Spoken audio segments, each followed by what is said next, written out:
Live from Joe's mom's basement, it's the Stacking Benjamin Show.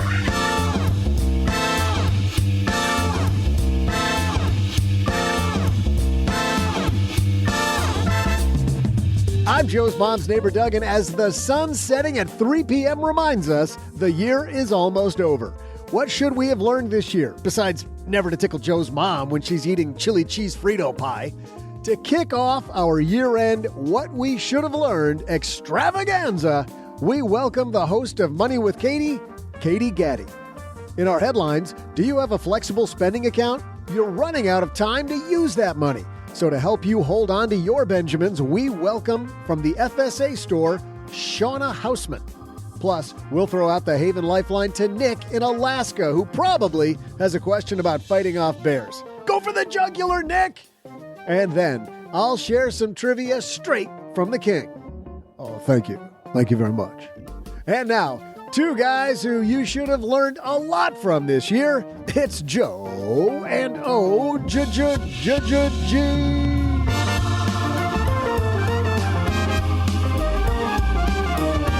Hey there, Stackers. Happy Wednesday. And if you're in the middle of 8 crazy nights, happy holidays to you. Happy holidays to all of us. It's the Stacking Benjamin Show.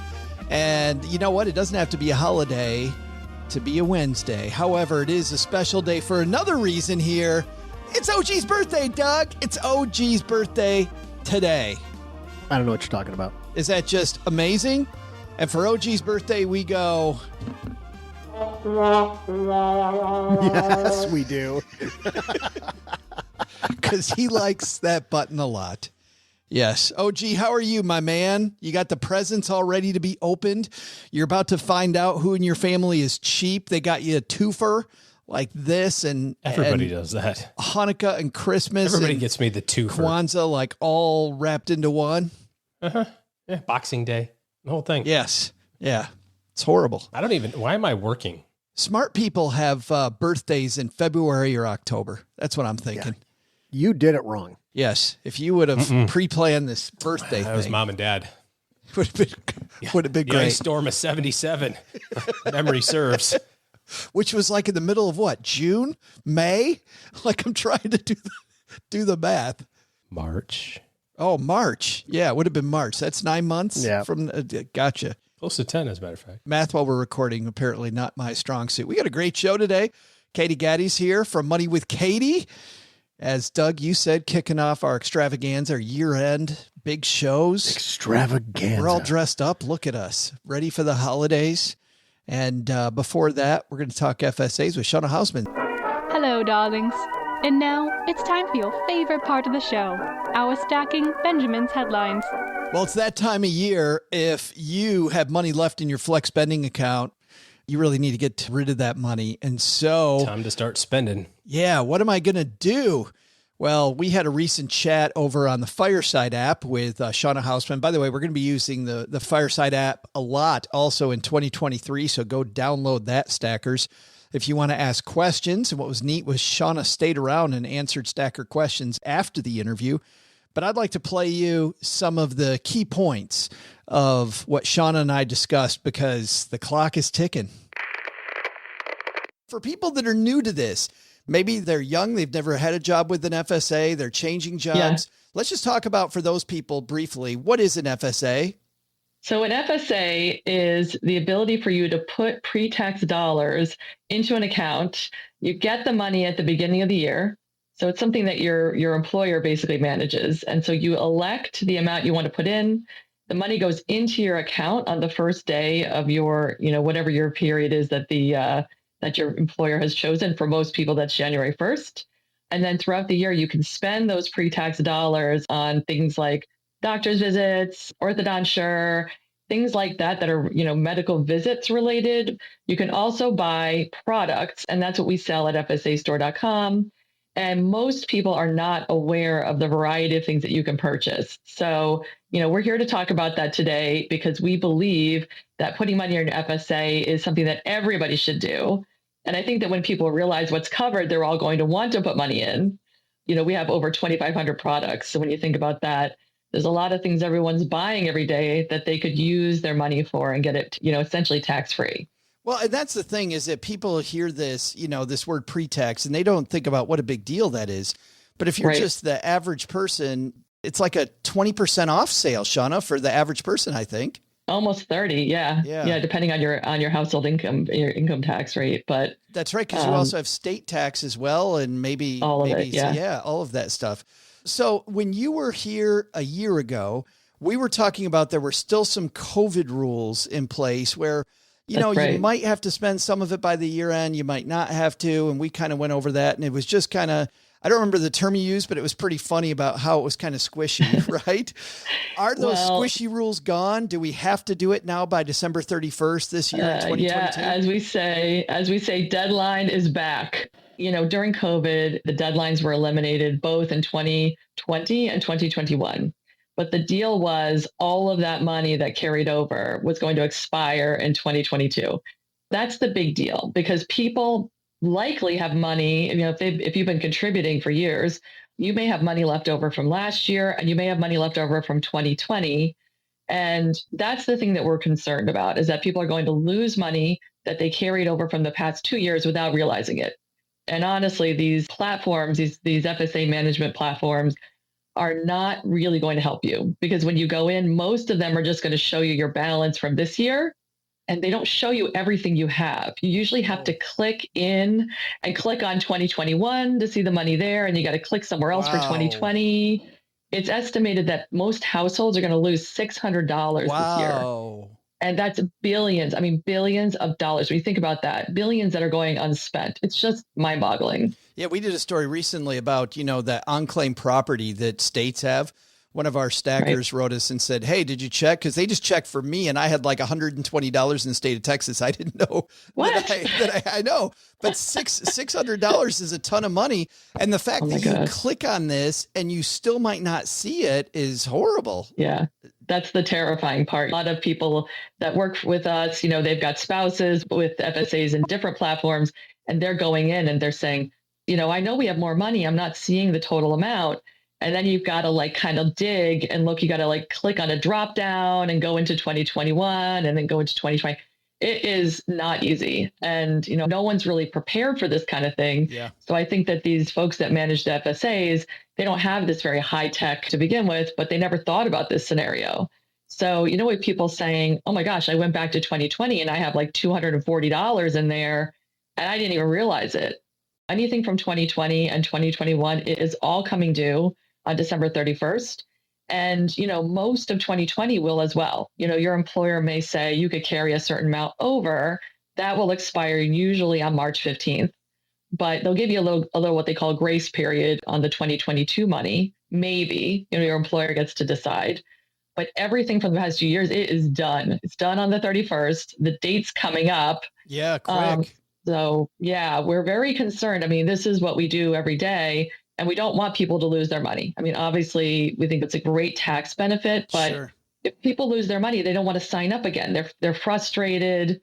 That's the worst thing, because it really is a great financial benefit for people. Shawna, let's dive into then some of the things that you can use that FSA money for. In fact, I have a question from Katie, who couldn't be with us.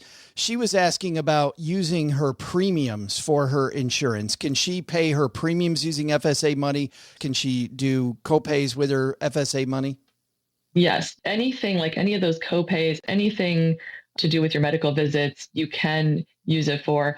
I don't actually know if you can pay your premium, your insurance premium. That I would have to double check on. But I do know that when you go to the doctor and you're visiting, and let's say you broke an arm and you had to go to the hospital, that you can pay for that. Whatever they're charging, you can use it for all of those medical expenses. A lot of those things people are more familiar with, the typical like eyeglasses, doctor's visits, dental visits. Yeah. And a lot of that is, you're kind of putting money away and saving it for that scenario, right? Like, what if I break my arm in early December and I need to use it? But from a financial point of view, you're kind of better off using it throughout the year, because it's all your money, right? And I don't think people realize all of the things that they're buying throughout the year that they could be using it for, and then you're using it up. You don't risk losing it if you don't break your arm, Yeah, right. People don't know what some of the things are that they can use it for. Walk through some of the things can I use the FSA for? Some of the things that are most surprising, and these are categories that have been added more recently, all of your over-the-counter medications. So you think about things you buy, right? People who take Zyrtec, for instance, and they take it every day of their life. I mean, that adds up to a lot of money throughout the year. Yeah. You can use it on things like Zyrtec, Advil, Tylenol, all of that. So that's a category that got added not too long ago.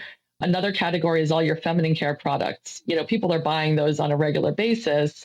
They're not cheap, and everything related to that is covered. So, you're using that, on a monthly basis. You're buying Tylenol, Band-Aids, all those things. But even getting into some categories that are more surprising. So we have a whole section on the site we call surprisingly eligible. You can get your breast pump there if you're an expectant mother, and baby health monitors. We have a lot of high-tech gadgets that we've been adding, which are pretty cool. I think a lot of people have seen that the massage gun, they're advertising it everywhere. Yeah. You can get that with your FSA dollars on our site. The thing I love and I use the most, sunscreen. I don't think people realize that all of your sunscreens are eligible. It's not just like copper tone and things you would expect. It's anything sunscreen. So we carry everything from the basic entry-level price point to Supergoop, which is like the hottest brand right now. So people go out and you might spend like $20 a bottle. You come to us and you get that with pre-tax money, and that stuff's really popular now. So I'm always stocking up on that. And you're supposed to wear sunscreen year round. So that I think people don't realize. It's not just generic products and basic cheap products. It's not. It's really high level, big name brands. I buy my glasses with FSA dollars. Yeah, definitely. That's something you can do. And I think that's one that I think a lot of people, they do that every year. A lot of people recognize that one, and that's been for years. But yeah, that's a great thing to do. In fact, I just did that. So that's fantastic. So tell me about the FSAstore then. So I go there, I've got dollars left, and it sounds like it is all products that I can use. I don't have to worry about, is this eligible or not? Like I'm at a Target aisle. I know everything on the store then is eligible. That's right. Yes. And that we pride ourselves in that you don't have to have that worry. You go to Amazon and they say it's FSA eligible, but the minute you add an item to your cart, they're going to show you 5 other items that are related that are not necessarily eligible. So people get really frustrated. And we hear a lot of times that they go and they try and shop elsewhere. And then they're like, oh my gosh, I got to the register. Half this stuff wasn't eligible. I was so frustrated. You come to us, it's all guaranteed. We do make 100% guarantee. And the other thing is that when you're buying it, it gets essentially approved by whoever's managing your FSA because they know us. And we have these, arrangements where they recognize our name. It goes through. You don't have to worry that maybe they're going to reject it or I have to go submit a receipt. You don't really have to do that with us because, we're such a trusted name that these platforms will essentially say, all right, that's 100% guaranteed. And that it's coming right out of your FSA account. You can shop right up until midnight on the 31st. A lot of stores won't guarantee that, but you could literally be shopping at 11:59 and place your order and it will go through in the right plan year, so a lot of the other guys won't charge until it ships. Yeah. So you might do that. It might ship a week later and then you're kind of screwed. Yeah. Yeah. Dollars are, it's a double whammy. The dollars are gone and you're spending next year's money, which you don't want to spend yet. Right. There's a lot of these tricky rules and, we try and make it easier for people. We've got a lot of articles, a lot of content. You get close to the end of the year and we're sending out emails. People sign up for something called a deadline alert on our site.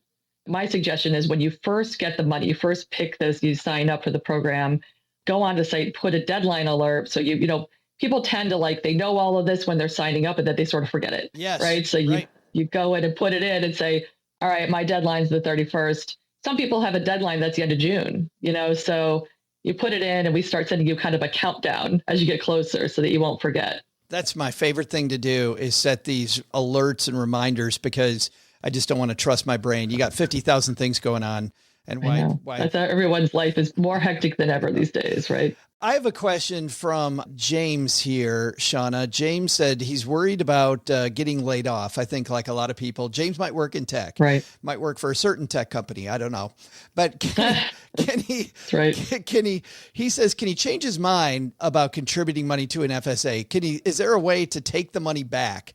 So he puts money in, can he take it back without having to spend it on FSA products?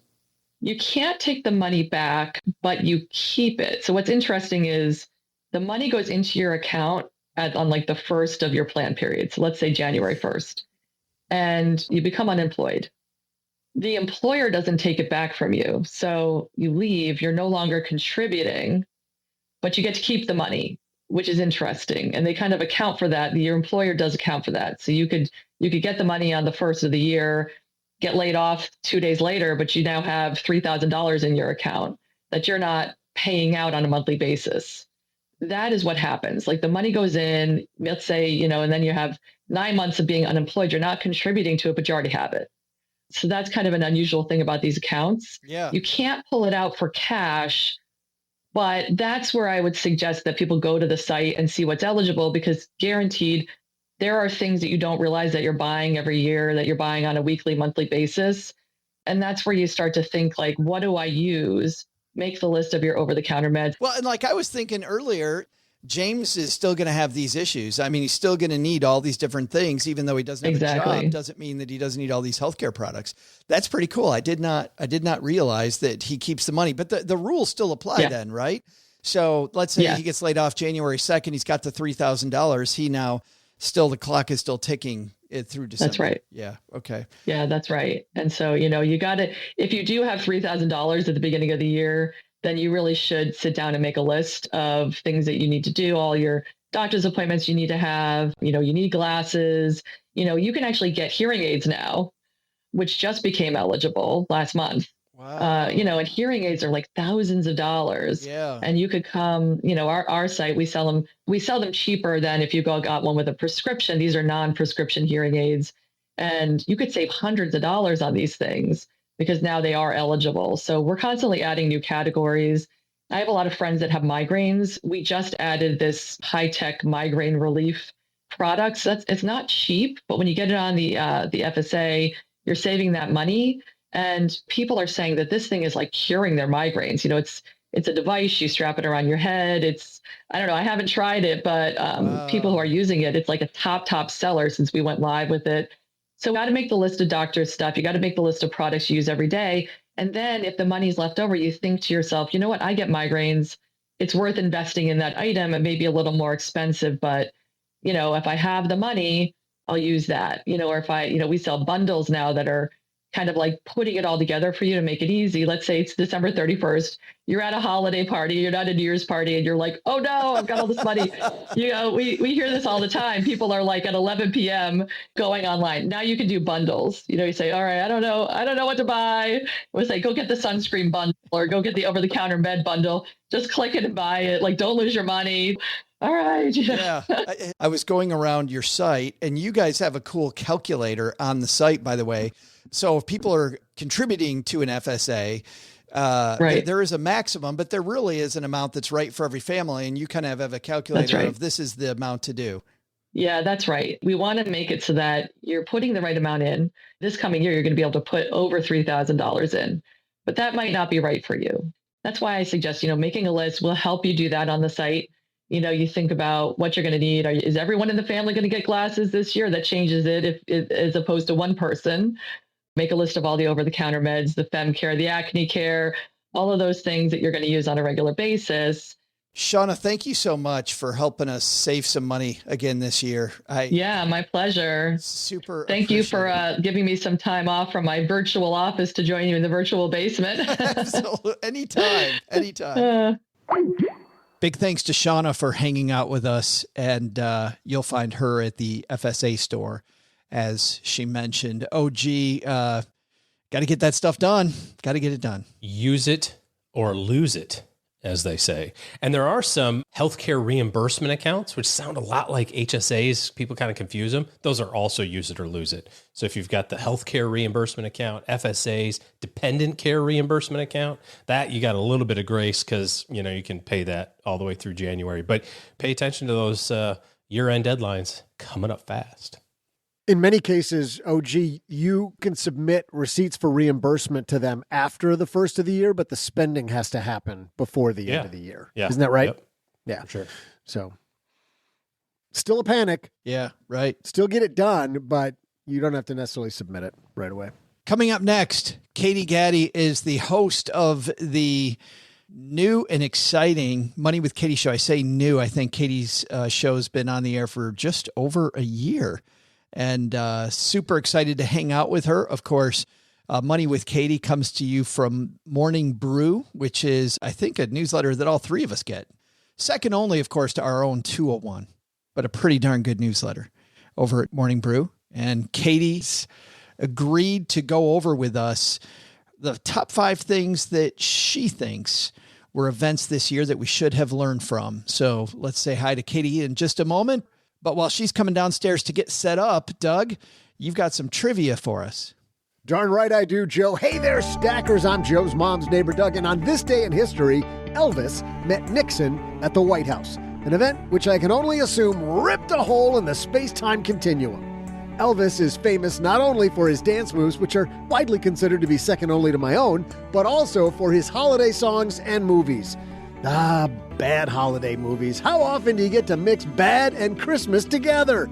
Except for those awful one-plot-fits-all Hallmark movies, or like the Elf on the Shelf thing, or, oh, heck, where do we start?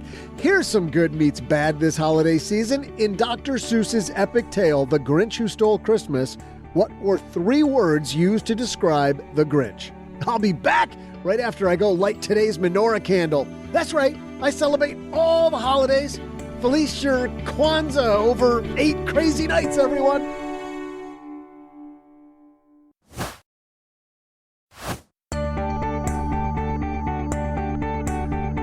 Hey there, stackers. I'm Pelvis's OnlyFans member and Grinch Who Stole Breakfast, Joe's mom's neighbor, Doug. How the Grinch Stole Christmas is a good story based on the Dr. Seuss book starring either Boris Karloff or, more recently, Jim Carrey. You know, I feel like Jim and I could be friends, as I, too, talk directly out of my bag. Anyway, the story takes place in Whoville, where you can find the Who's, a munchkin-like Christmas-loving people. Just picture Len Penzo, but with less fur.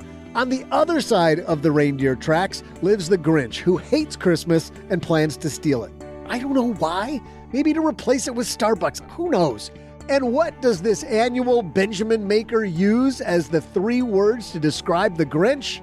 Stink, stank, stunk. Hey, that's just like OG's feet. Okay, fine, I'll introduce her. And kicking off our 5 things you should have learned from 2022 extravaganza, here's the woman behind Money with Katie, Katie Gattie. Katie, how are you? I'm doing great, Joe. How are you? Well, I'm super happy to finally meet you. I feel like I know you, like listening to you as I'm out on my run in the morning. And it's so great to finally be face to face. Let's talk 2022 for a second, Katie. I mean, we're going to do that. You've been nice enough to give us a top 5 events of 2022 that we can learn from. But how was 2022 for you personally? Oh man, personally, 2022 for me was great. Almost to the point that I feel like this happens to me all the time where, you know, I'll have a good year professionally or something big will happen, or I'll feel like I had a bunch of growth and I'll be like, oh God, is this the best it's going to get? How am I going to top this in 2023? So I'm currently going through that existential reckoning right now of like, all right, nope, it's good. We're like the S&P 500, right? It's a little volatile. We've got some ups and downs, but we're going to try to keep that upward trajectory. We're going to keep on chugging. It's chugging. Funny. Well, I'm like you so much in that way. I'm always waiting for the other shoe to drop. Yes. Like, I'm like, it's too good. It can't be this good. I know. I don't know why that is. I think it's probably just a defense mechanism. But, you know, I've also heard, who was it? I think it was the Sequoia Capital guys that were talking about that on a podcast where they just said, you know, I think that they've been in business for decades. They're one of the best. Sure. And they were like, we are so paranoid. We never feel like we can be complacent. And they kind of, you know, position that paranoia as what gives you an edge. So I always tell myself that when I'm feeling anxiety about money or work or anything. I'm like, all right, you know what? If I'm feeling paranoid, that means I care. That means I'm going to keep working hard. And, you know, that's my positive reframe. But it also, well, and that's what I love about you is you're such an optimist. Like at the end of the day, just your optimism shines through. But you know what? Maybe it's your time and my time too, you know, dealing with the financial markets and stuff that you know this better than most people. When people start high-fiving each other like they were at the end of last year going, I'm such a genius. Things are so awesome. I rock. My 401k is amazing. That's the time when I'm always like, oh no, the shoe's going to drop. Like it is about to drop. Absolutely. Yeah. No, I think you're spot on. There's a great quote about that. My friend Jack Ryan says, I think it's like, risk is greatest when you forget it exists, and it's lowest when it's all you can think about. And I think 2021 was a perfect example of that. Amen, sister. Well, and that's the time we should be investing. And look you've gotten tons of questions. We've gotten tons of questions like, should I pull back on my 401k? And I'm like, hell no. No. Hell no. Well, let's dive into this. You've been nice enough. Are we going to do these? Tell me how we're going to do these. How did you list these out? I'm thinking no particular order. This is the kind of the way in which they came to my brain. So I think it's probably reverse chronological order on that because it's the most recent things, and then I'm working my way back in the year. Are you ready for the first one? Absolutely. Yeah, let's do it. All right, cool. So the number one event that was kind of on my mind from looking back at 2022 in this kind of broader context was the FTX meltdown and the arrest of Sam Bankman-Fried. So for me, I don't want to make any grand predictions about the future of this space, cryptocurrency, like what this means long term, but I think at the end of the day, it is a valuable reminder that a healthy level of skepticism and cynicism can actually be quite valuable in investing. And if it seems too good to be true, for example, staking and earning your 10% yields on your crypto, it is. There is no 10% risk-free rate of return anywhere unless you are buying into a Ponzi scheme. Hard stop. So for me, the lesson was unregulated asset classes are just that, unregulated. Everything mean reverts eventually, right? And I think this signals a larger reckoning for cryptocurrency as a whole. Things were already looking soft this year with Bitcoin under $20,000. The NFT market that was exploding in 2021 basically evaporated into nothing. But this really took things to a whole new level, because I think it revealed how even exchanges that have done a good job of marketing themselves as being safe were still subject to fraud. I'm really interested to see, I think, what's going to happen next and how this is going to impact crypto as a whole. But for me, you can't talk about money in 2022 without talking about the crypto meltdown. No, it's wild how the year began with SEC investigations into the people in NFTs, which I thought was, same thing, right? Unregulated markets. I'm buying 8-bit pictures of trees and it's really cool. It's worth $1 bajillion. And then it comes crashing down, and not because the technology is not valid, Katie, but because of the fact that we've got these people on the inside who, are really the puppet masters in a lot of ways. Mm-hmm. Yeah, definitely. I think the other kind of big, I would say, overall shift that we saw this year, and maybe not, a one isolated event, but just the changing interest rate environment. So in January of 2022, the Fed funds rate was 0.08, less than 1%. As of last month, November 2022, it was 3.78. So it has not been that high or really risen that quickly since, I think, 2008. Like, it is a whole new interest rate regime. The days of zero interest rate policy or ZIRP, it's over, at least for the foreseeable future. I think we see this most painfully in mortgage rates. That 30-year fixed interest rate I checked this morning, it's like 7.5%. Yeah. As of the time of this recording. And for the last 10, 15 years, money was so cheap that leverage was kind of a no-brainer. But in this type of interest rate environment, it really makes less sense to lever up. So we are looking at buying a new car soon. We're even considering buying real estate next year because we're moving to an area where the price to rent ratios are far more favorable for buyers than where we live now. And we're thinking really seriously about how much we want to borrow and if borrowing makes sense given the fact that we're now over 7%. Like, the chances that our money is going to outperform the cost of leverage in the stock market after inflation is kind of a crapshoot at this point. So I think the big lesson for me in 2022 is the way that we approach borrowing is changing, and that cost benefit analysis looks really different now, and it probably will for the foreseeable future. Well, and what it also signals to me on that same note, but a little bit of a tangent, is we saw lots of statistics going into the holidays that people knew the interest rates were higher. They knew the environment's changing, and yet we're not going to change our spending habits. And I just feel like in this higher interest rate environment, man, if you don't have a solid foundation, like this should be a big signal, I think, to a lot of people, like get that foundation in place, because the cost of just going, oh, I'll just go borrow a little bit of money because what? It's at nothing. That doesn't exist anymore. Not anymore. Not anymore. No, exactly. And I think whenever we have talks of recessionary fears, high interest rates, unemployment coming potentially, you start to get that question more of like, how should I prepare? How should I prepare? And to some extent, the thing that I always feel like I have to say is the time to prepare was in 2021 when things were really good. If you're kind of got your back against the wall now, it's going to be more difficult. Not to say it's impossible. Nothing is impossible. And it's not that you can't go out and increase your income or find interesting investing opportunities now.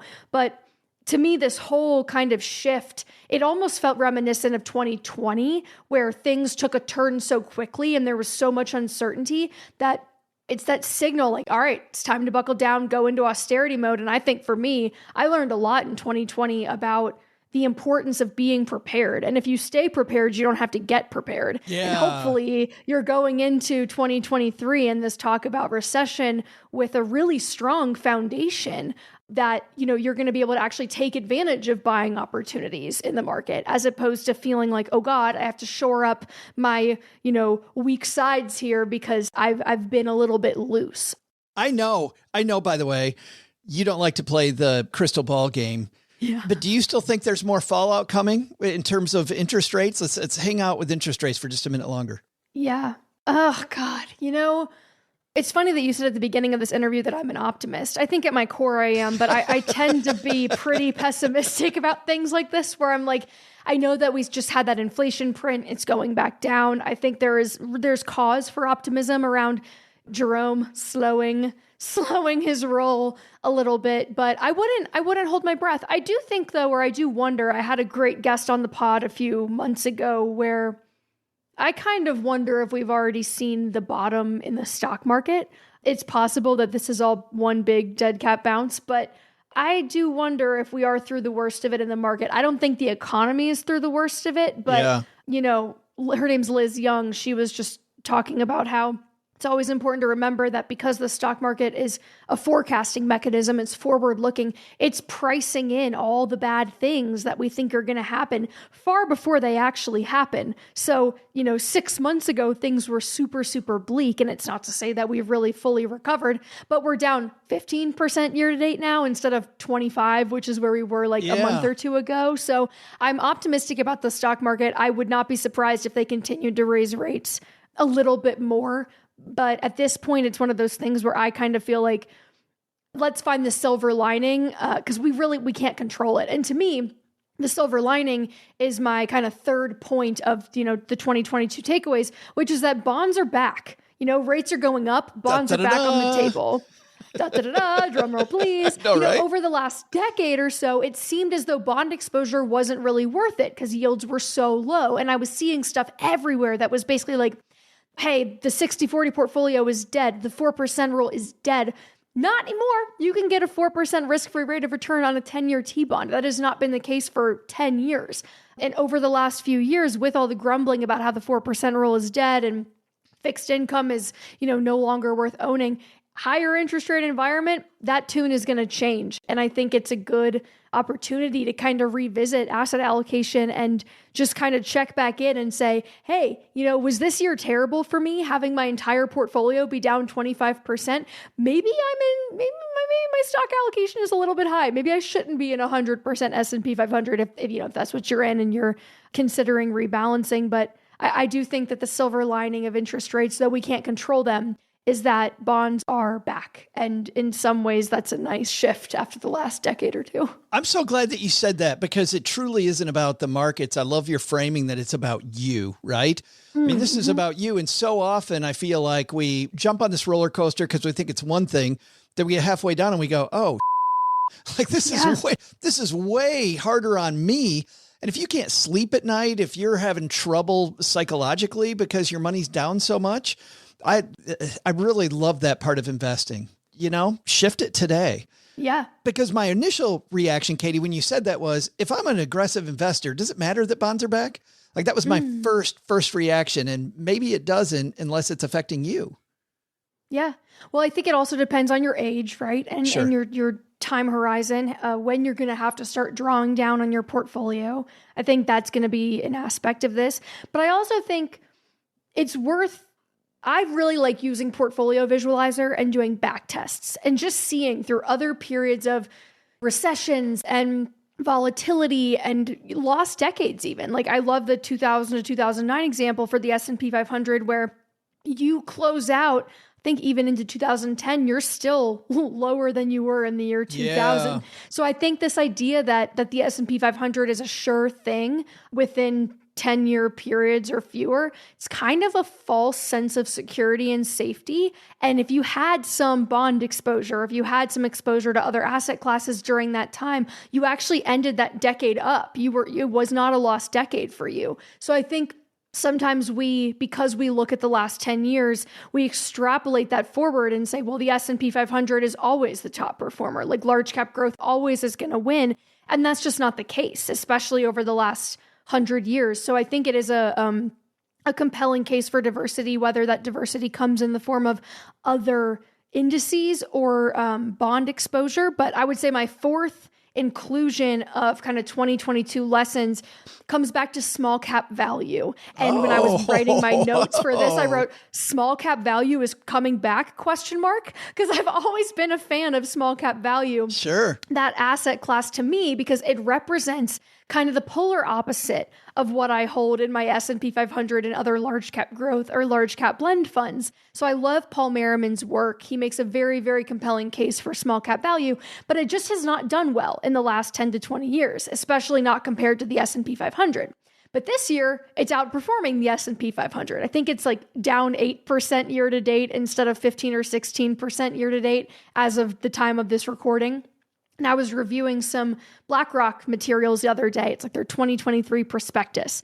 And it sounds like the interest rate and inflationary environment that we are in provides quite a good outlook for asset classes like small cap value. So there was this narrative or this question over the last several years of like, is the US value premium dead? Is it over? And I think a lot of that was driven by zero interest rate policy. And I do wonder if it's going to follow that same narrative trend that bonds have right now that, hey, in a different monetary environment, we may see a different story emerge. And that's not to say that the S&P 500 isn't a good index to hold, just that diversifying beyond it is probably a good idea, especially in this new regime. I just start thinking about all the times I've heard this during my career. 1998, 1999, there's a new economy, Katie. Remember this one? There's a new economy. Yeah. Earnings don't matter. It's all pets.com. It's going to go to the moon and none of this matters. And then the lead up to 2007 to 2008, like real estate for the win. Mm-hmm. It's just real estate all the time for the win. Come on. And now the last 10 years, it's so easy.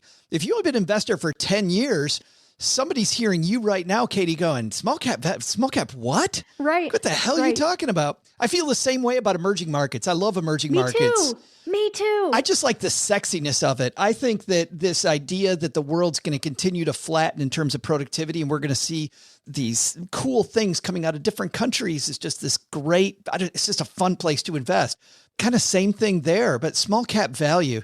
You surprised me there, but I'm on board. That's fantastic. Yeah. Well, I'm glad to hear that. Same with emerging markets. I think emerging markets was really the one that put the team on its back in the early aughts, where if you had emerging market exposure, you were up like 40% after the first decade of the 2000s, which if you were just holding S&P 500, I just think we have such a recency bias, which makes sense because that it's just human nature. But I think when you zoom out and you really start to study these different periods, and to your point, even though the narrative is usually focused on something different every time because of these macro factors. So, the late 90s, it's like, the earnings don't matter. It's all about potential. Pets.com. We know how that played out.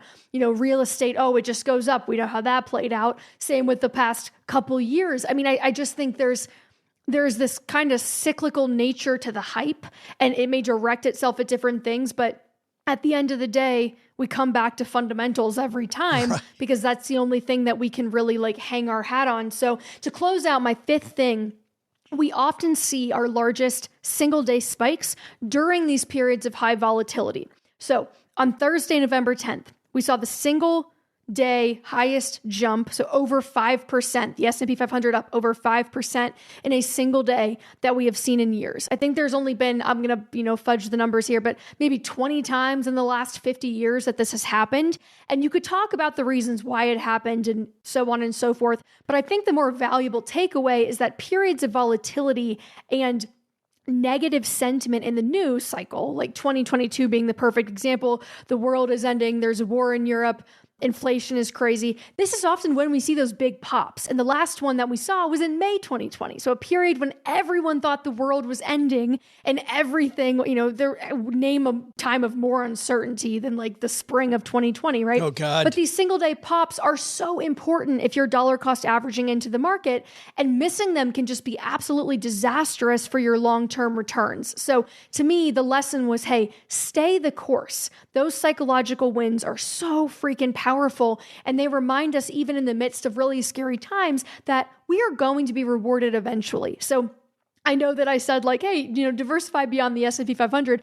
The S&P 500, though, it is a top dog for a reason. And I love during these periods of volatility when you have those questions like, hey, should I hold off on the 401k? Should I pause my contributions? Like, should I just like wait for things to calm down? I love those big days because it's such a reminder that you never know. And the only way to make sure you don't miss them is to stay in and just keep doubling down, like trust the process. This is what I love. And I also hate periods like May of 2020 when I read about so many pros getting their butt kicked, right? Mm-hmm. And it just reminds me that if we have pros that are, I'm thinking about this one financial advisor, Katie, that got like 90% of his clients to cash. And then the market over the course of a very short period of time just went right back up. I mean, it was a knife down, a knife back up. And so he ends up costing his clients just a ton of money. And then I think if these people can't do it and the data they have, our average stacker out there, the average Money with Katie listener, like, why do we even try to play that game? Just hang on. Yeah. Get a plan. Yeah. My husband learned a hard lesson back then. He was messing around with options and he tried to short the S&P 500. He lost thousands and he was like, I'm done. No more ops. Because he was like looking at everything and was just going, how the hell could this go back? Like, how could this possibly rebound? But you just, because of monetary policy, you don't know what the Fed is going to do. I mean, I guess the writing was kind of on the wall of what they were going to do because we know what they did in 2008 and in the aftermath of that. But exactly, like it's almost just not even worth trying because you see these groups that I think hedge funds are actually doing quite well this year, but in general, even professionals really struggle because there are so many variables and the market does behave in the short term in relatively irrational ways. So to try to layer rationality on top of that and then make these big bets, it just doesn't make sense. And this has been the first period for me. I'm 27, so I have never invested in a bear market. I've only ever invested through a bull market. And I felt like when I was reading all my FIRE books and all my investing content and really like stealing myself for this, and every single one said, hey, there are going to be periods where there's going to be blood in the streets. You're going to want to get the hell out. Everything in your amygdala is going to be screaming at you to stop, to cash out, to cut and run. And like, you have to have the mental fortitude to hang on.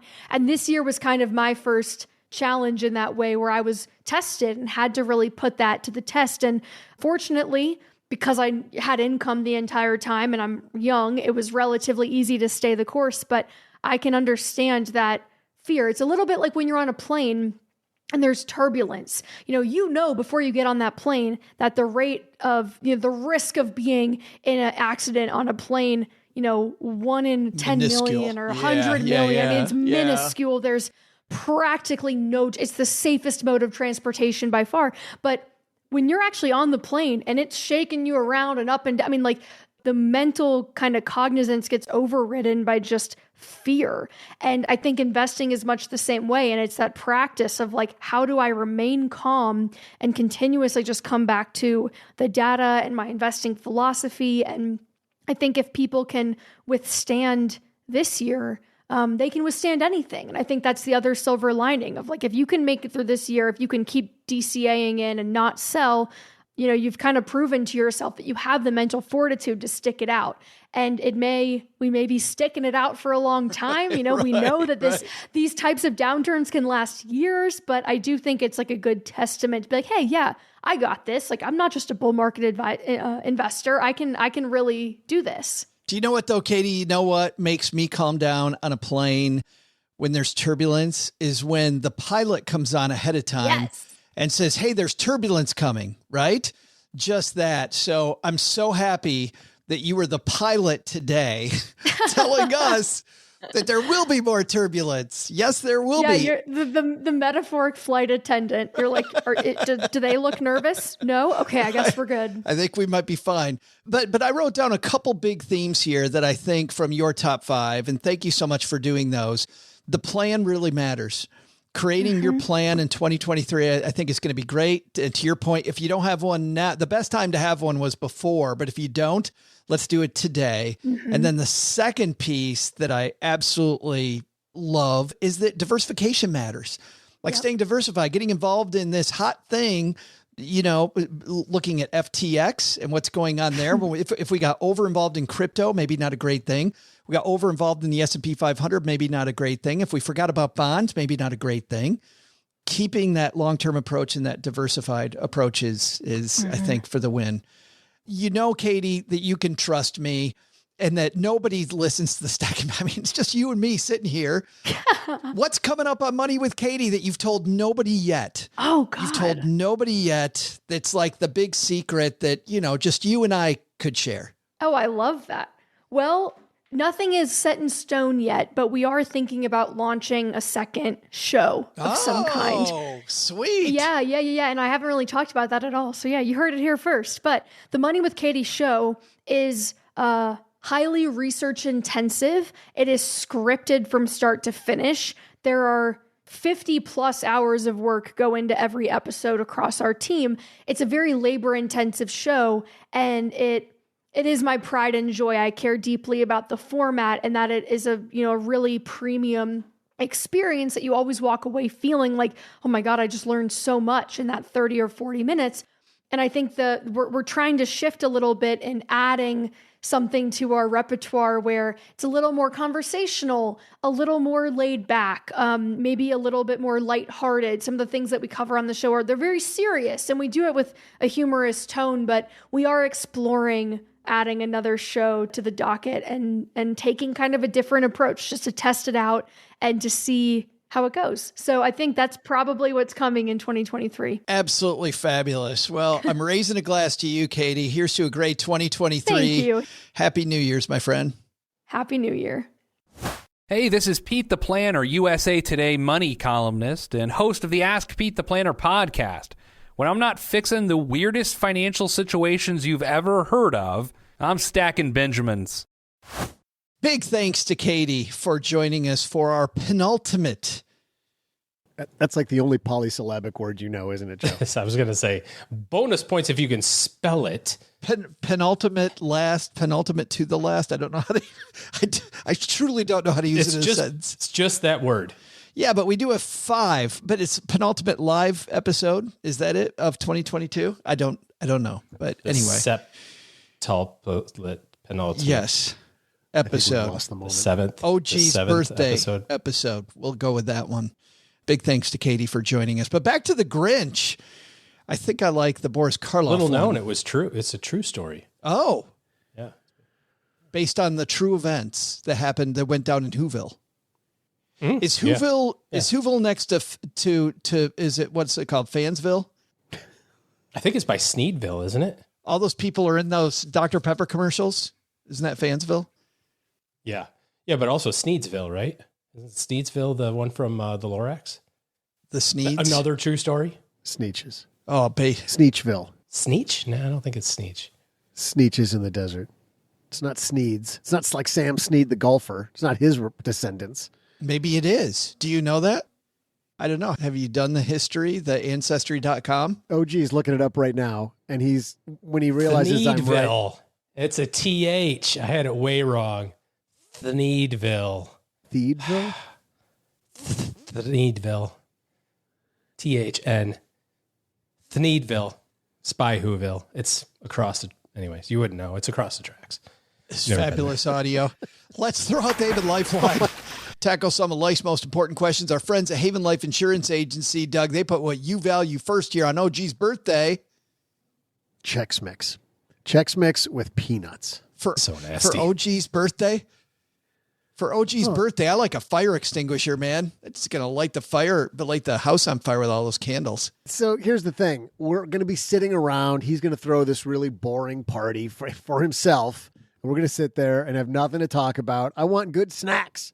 And I hate that they took the peanuts out of Chex Mix. Me too. So agreed. Yeah. So I always buy the Chex Mix and some peanuts, and then I mix them post. And then I'm back to the old days, the good stuff. Last year I used Mom's recipe and made a bunch of my own and just like overdid the butter and overdid the garlic. I think I ate most of it myself. I'm on this MetPro diet where I pretty much maintain my weight, and I went up not even kidding, like 6 pounds in 2 days. Just stuffed. That's good work. Stuffed full of Chex Mix. So not proud of that, but it was so delicious. It was so good. Won't that make OG's birthday party a lot more tolerable if we're sitting there stuffing our pie holes with good Chex Mix? Well, maybe we're crunching so loud. It's not so awkward when he brings out the Twister mat and wants to do that again for his birthday, because that's when it gets awkward. Yep. Not good. It's actually your loved ones in your time and no Twister with OG that makes Haven Life special. They make buying quality term life insurance simple. Head to stackingbenjamins.com/havenlife now. You'll get a free quote. Their application is all simplified. It's all online. This time of year, what better gift for the holidays than making sure your family's taken care of? Affordable prices, all policies issued by their parent company, Mass Mutual, more than 160-year-old insurer. I was talking to Karen, our producer, OG. She said that I swear that this guy's called in before, but not sure. Our last lifeline of the year, a guy named Nick calling us from Alaska. Let's see what he's got. Hello, Joe and OG. This is Santa Nick calling from the North Pole, Alaska. I have to say, I travel around the world once a year and love catching up on the show. It's a jolly good time, even though I don't learn a thing. Here's my question. I've got terrible budget problems. Several years ago, I told the missus that I'd give presents to a bunch of kids I don't know. Pay it forward, she said. You'll become a legend. That sort of thing.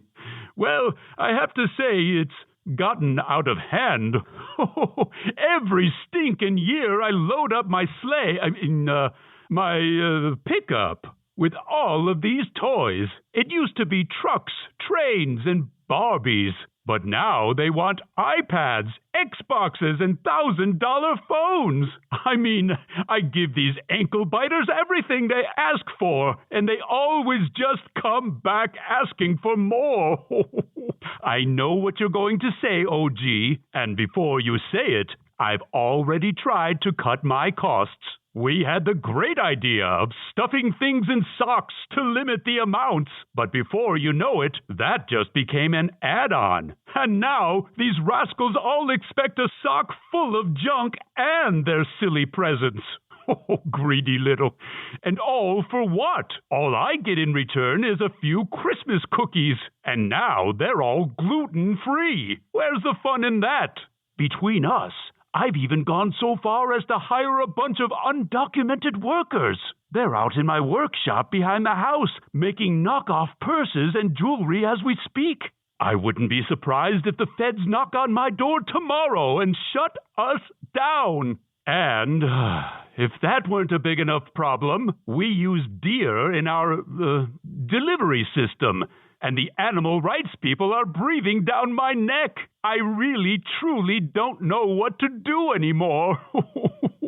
So here's what I need to know. How do I cut when there's nothing left to trim? What would you do if you were me? Thanks, guys. Big thanks to Nick for calling in. Man, that voice sounds familiar, and I swear we've talked to somebody like him before. I don't know, but gee, what a conundrum Nick's got. Yep. I'll start charging for those presents, I guess. I don't know. Maybe. I think there's got to be fee, like a convenience fee, like Ticketmaster. Like we were talking about last week with Randy Nichols. Yeah. A little convenience fee. Well, if he's going to this many different places, I mean, that could really add up and might be able to at least help him cover some of his fuel costs. Could he maybe start a Patreon? A Patreon. There you go. I like it. Newsletter subscription. Yes, he does. He does something. Thanks, Nick. We'll be sure to set out a t-shirt for you when you come passing through this year. StackingBenjamins.com/voicemail. And you can ask a question like Nick did this year, like that Nick is the final call of our Haven Lifeline this year. StackingBenjamins.com/voicemail again for a 2023 call to us. Hey, that's going to do it for, it's going to do it for us. You know, a little look behind the scenes for OG's birthday. This is actually our last recording session. Friday show, which you're going to hear here in 2 days, we recorded a few days ago. And man, OG, was that a great episode. But OG, Doug, happy holidays to you guys. Off for a couple of weeks. Yeah. And we'll be back. Merry Christmas. Happy Hanukkah. Thanks, Joe. Next week, OG and I, we have pre-recorded some of our most inspiring interviews. You know what else we got coming up early next year, guys? Show 1300 is the first week of next year. Believe it or not, 1300 episodes of Stacking Benjamins that we've spent together. Wow. My time flies. Maybe our trivia should be about us. Should be about how old are we? How old are we in podcast years? If you stretched all of the audio out that we have to cut from every one of these episodes, strung it all together, how many decades of unusable material would you have? Yeah, I think that might be the go-to trivia question. Last but not least, if you're concerned not about the holidays or about riding your pickup truck around the world, you're much more worried about this chat around a recession.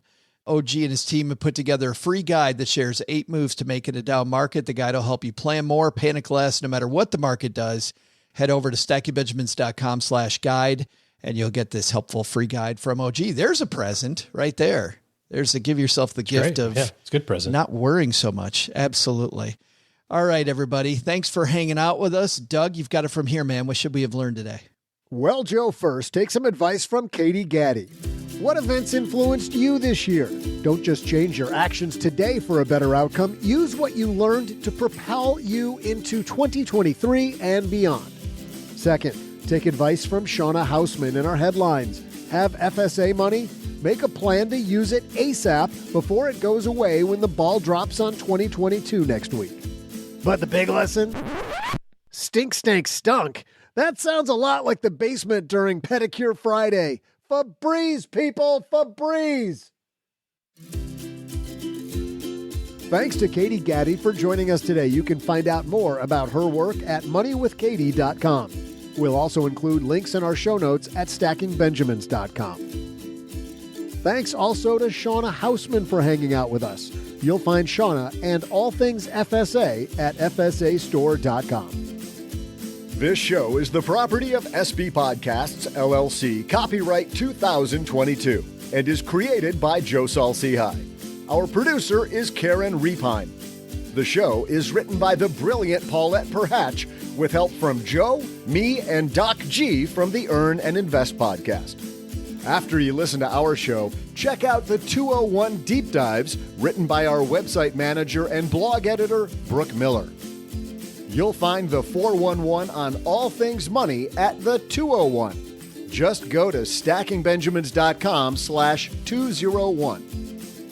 Once we bottle up all this goodness, we ship it to our engineer, the amazing Steve Stewart. Steve helps the rest of our team sound nearly as good as I do right now. Want to chat with friends about the show later? Mom's friend Gertrude is our social media coordinator and the room mother in our Facebook group called The Basement. So, say hello when you see us posting online. Here's a weird fact. Both she and Tina Eichenberg are never in the same room at the same time. To join all the basement fun with other stackers, type stackingbenjamins.com/basement. I'm Joe's mom's neighbor Doug, and we'll see you next time back here at the Stacking Benjamin Show. Not only should you not take advice from these dorks, don't take advice from people you don't know. This show is for entertainment purposes only. Before making any financial decisions, speak with a real financial advisor.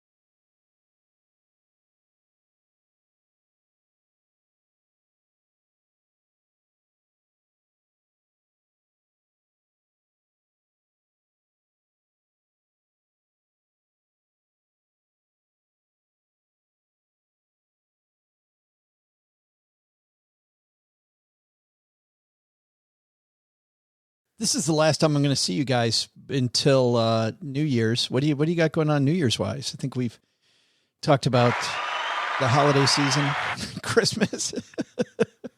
Sorry, my bad.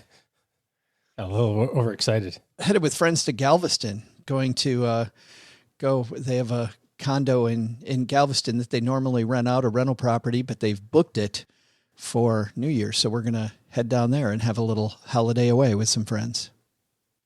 Nice. We always have a New Year's Eve party at our house.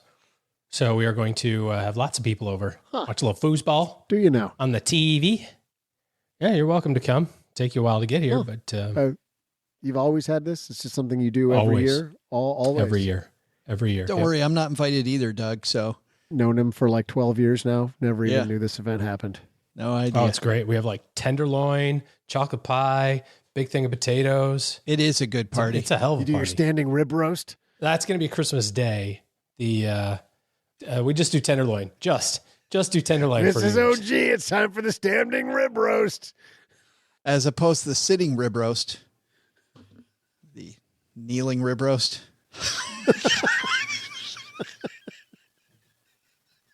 If he just keeps using it, sooner or later it's going to hit. Like it'll be the right context and the right timing. That one was pretty good. He did it finally. It was like his 11th attempt, and he did it. That was good. You guys laugh every time.